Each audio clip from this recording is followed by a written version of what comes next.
Yes, mga katrokis, matapos po ang pangarera ngayong araw ng Biyernes, January 16, 2026, kung saan dalawa pong dihadong namayani, yung numero 2 na Marvin's Pride at yung kalahok na numero 1 Cristiano upang magbigay pa po ang take all ng mga 58,000 at ang Pick 6 mga 3,800, Pick 5 may 1,000 at Pick 4 mga 917. Dayo naman po tayo ngayon sa ating mga giya para sa araw ng Sabado, January 17, 2026 kung saan meron po tayong 7 pangarera at kung magsisimula po ng alas 4 ng hapon, may kanipisan lang nga po ang lineup.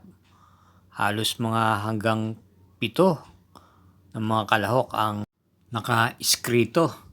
Pero ingat po tayo dahil mga gantong lineup mismo, minsan tricky po itong mga gantong klaseng pagkaka-lineup ng ganitong programa.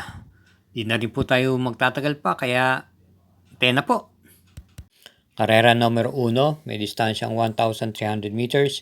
Isang 3-year-old and above maiden race for placers. Post time 4 o'clock p.m. Start ng winner take all, races 1 to 7. We have 8 entries, isang coupled entries, yung numero 1. At ang ating pong pili rito at sisingilin po natin yung numero 4 Pase Yenyo na isa pong imported horse at rendan po ni J.D. Huko. Ang ating babalikan, ang nakalaban po nitong nakaraan kung saan na tersera lang po siya ay si Dinky Doodle at yung nasigudong Iron Edge. Kaya sa tingin ko, medyo mabigat po yung kanyang laban doon at gumaang po dito. Kaya single po tayo, numero 4, Pase Yenyo sa karera numero 1. Karera numero 2, start ng Pick 6, races 2 to 7. Distance 1,300 meters, ang 3-year-old and above maiden race for non-placers. At meron po tayo ditong 5 kalahok lamang. Ating pong first choice dito yung numero 4 Moon Alphabet. Ito po ay naipipacing at may taglay din ng pong rimati itong kabayong to. At sa tingin ko, siya po ang malyalimado rito. At bilang panigundo po natin dito yung numero 5 Star of the Show na matagal na po ito sa maiden race. Ito ay isang imported horse at nagtataglay po ito ng bilis at pwede rin po itong isunod-sunod lamang. Baka pagkakataon niya na pong makagraduate dito. Kaya sa karera numero 2, pampremera yung numero 4 Moon Alphabet at panigundo yung numero 5 Star of the Show. Karera numero 3, isang class 4, 42 to 56 group split, distance 1,300 meters, start ng Pick 5, races 3 to 7, at meron po tayong 6 entries dito. At kung piling pang primera rito, yung de banderang numero 1 Zoom, na papanubayan po ni R.D. Raquel Jr., lately po ay maganda po ang kanyang ikinikilos at ipinapakita. Ito po ay may taglay pong tuling, baka wala pong buliglig sa kanya at makatapos po ito. At bilang panigunda po natin dito, yung imported horse na numero 3, Candy and Wine, nararendan po ni J. Pastoral. Ito po ay galing po sa mabibigat na laban ng mga nakarang takbo niya at natatakbo na rin ito sa mga stakes race. Kaya para rito sa karera numero 3, pampremera, yung numero 1 Zoom, panigunda, yung numero 3, Candy and Wine. Karera number 4, start po ng Pick 4, races 4 to 7. Isang class 4, group 42 to 56 group split. Distance 1,300 meters, 6 entries. Ating pampremera, yung number 6, Keynote Speaker. Rendan po ni CL Advincula. May taglay pong tuling to, baka siya na rin po ang kagad magdala ng marcha rito. Dahil bukod sa pwede po itong iuna, pwede rin naman po itong i-pacing. Nung mga takbo niya, ito ay maganda po ang kanyang pinapakita. Meron pong takbo itong nasigundo pwesto po ito. At bilang panigunda po natin dito yung numero 5 Super Dancer na papanubayan po ni M.M. Gonzales. May taglay pong rimati ito, baka makabulaga po pag sapit po ng diretsahan to. Kaya para rito sa karera numero 4, pamprimera yung numero 6, keynote speaker at panigundo yung numero 5, super dancer. Muli po mga bayan karerista katrokis, ating pong suportahan ang Makelos TV sa pamamagitan po ng pag-subscribe, pag-share na rin po at i-hit po natin yung like at notification bell button. Salamat po. Karera numero 5. Distance 1,300 meters, ang class 5, 17 to 41 group split.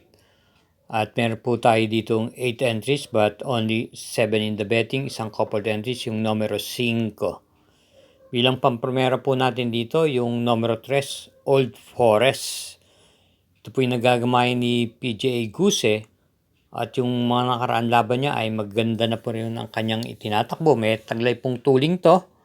At pwede rin pong i-pacing na dumarating na po ito ng mga segunda o tersera pwesto ng nakahuling laban niya. At ating pong panigunda rito yung kalahok numero 5 coupled entries, Guest of Honor, Pendant, na maganda po ang kombinasyon, isang libandera, Guest of Honor at Pendant, isang derimate. Si Elad Vincula at AR Villegas naman po ang rerenda. Kaya para rito sa karera numero 5, pamprimera yung numero 3, Old Forest at panigundo yung coupled entries numero 5, Guest of Honor, Pendant. Karera numero 6, penultimate race, distance 1,300 meters, isang class 4, group 42 to 56 split. We have 7 entries. At yung pili, yung numero 1 BG na pwedeng sumubay sa unahan. At meron din pong remate. Ito po'y muling renda ni MM Gonzales. At bilang panigunda po natin dito, yung kalahok numero 4 official seal, JMS Torginam po ang rerenda. May bilis din po ito. At isama po natin bilang panersera yung kalahok numero 2 na Super Daily Den. Narerendahan po ni AP Asuncion. May tuling po. Kaya para rito sa karera numero 6, pamprimera yung kalahok numero 1 BG, panigundo numero 4 official seal, at panersera yung numero 2 Super Daily Den. Karera numero 7, last daily double, para tingnan po ng winner take all, pick 6, pick 5 at pick 4. Isang class 5, 17 to 41 group split, distance 1,300 meters, may 7 entries. At yung piling pamprimera rito, yung kalahok numero 6, Ligiron, na muling rendan po ni AR Villegas. Ito po'y pwedeng makipagsabayan sa unahan at pwede rin pong isunod-sunod lamang itong kabayong to. At bilang panigunda po natin dito, yung kalahok numero 4, Advocacy, na sasakyan naman po ni James Torque. Alam po natin na may taglay po itong remate. At baka makapanood po ito ng bakbakan din sa unahan. At isama po natin bilang panersera yung kalahok numero 7, H. Holy ni A. Brea. Kaya para rito sa karera numero 7, pamprimera yung numero 6, Ligiron, panigundo yung numero 4, Advocacy, at panersera yung numero 7, H. Holy. Okay, mga samay ng karista at masugid na taga-subaybay, Makelos TV. Good night po. Dito na po muli nagtatapos ang ating mga giya para sa kinabukasang pangarera, January 17, 2026. Sabado. Hinay-hinay lang po tayo sa paglilibang. Iingat po lagi sa ating pag-uwi. And thank you again for watching.